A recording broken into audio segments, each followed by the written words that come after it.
To share with everyone an experience I had in Portugal visiting my daughter and grandson recently.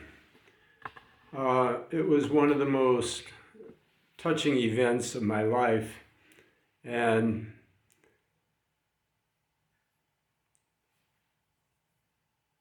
I am hesitant to share it because it's often said that one's experiences, particularly meditative experiences, shouldn't be shared because once they are, they can be lost to others. But that notwithstanding, I'm going to share this story. It began very simply. I was making breakfast for my grandson, who just turned 6, and I was making French toast. And there was some regular eggs that a neighbor brings, a farmer woman. And then there was some quail eggs that we had gotten in the store few days earlier, which is a favorite of Moksha. He loves those eggs, the small little quail eggs. But he likes them hard-boiled. I didn't know that. What happened was I decided to use the quail eggs, which I knew he liked, for the French toast. I gave him the French toast and put maple syrup on it, and he started eating it. He said it was the best French toast he ever had. Then I said, yeah, well, I made it with your quail eggs. It was like an atomic bomb went off. He was furious and very emotional.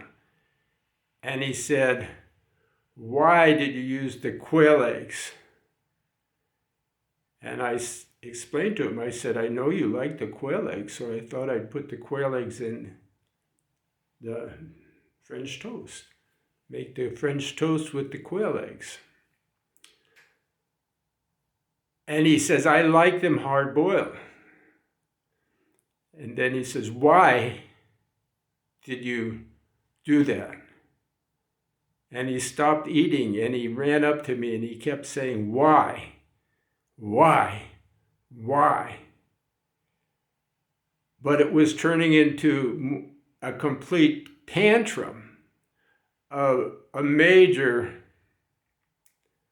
emotional breakdown of anger and animosity and so much tension that I couldn't quiet him no matter what I said. But he only said one word after the initial beginning. He just kept saying why over and over again, yelling. So, having raised his two aunties, I kind of know something about kids, and his uncle, that the best thing sometimes is just to, be silent and ignore them. And so it was time for my morning meditation anyway. So I went into the room where I had set up where a small altar was set up in Rachel's house. But he followed me in there and he was going, why? And it wasn't just like asking, it was yelling and screaming, and only one word, why?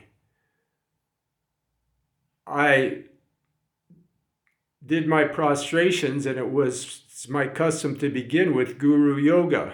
And Guru Yoga is to my ordination master, Xuanhua, for a few minutes.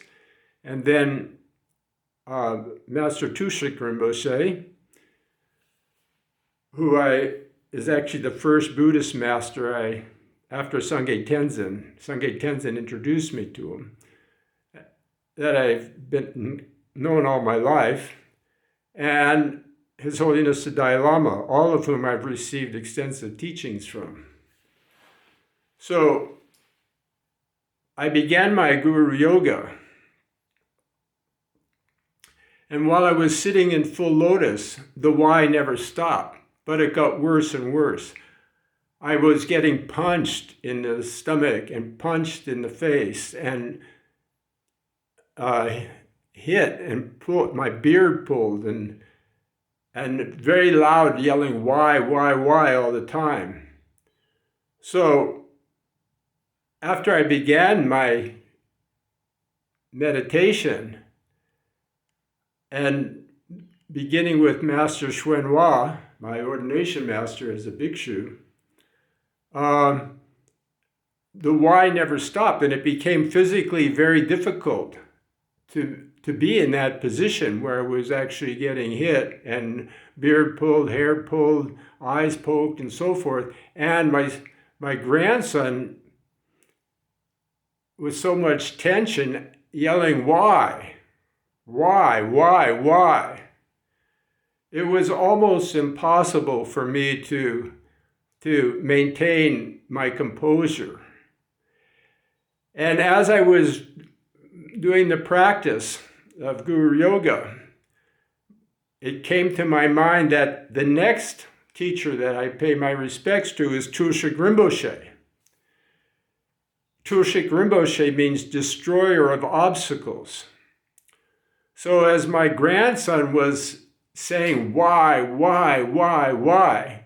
and all along from when it began in the kitchen, I knew there was something more to it than just a tantrum about the eggs. There was some fault in myself too, or probably all in myself, that as a child with so much purity and intuition, he was seeing that I didn't see.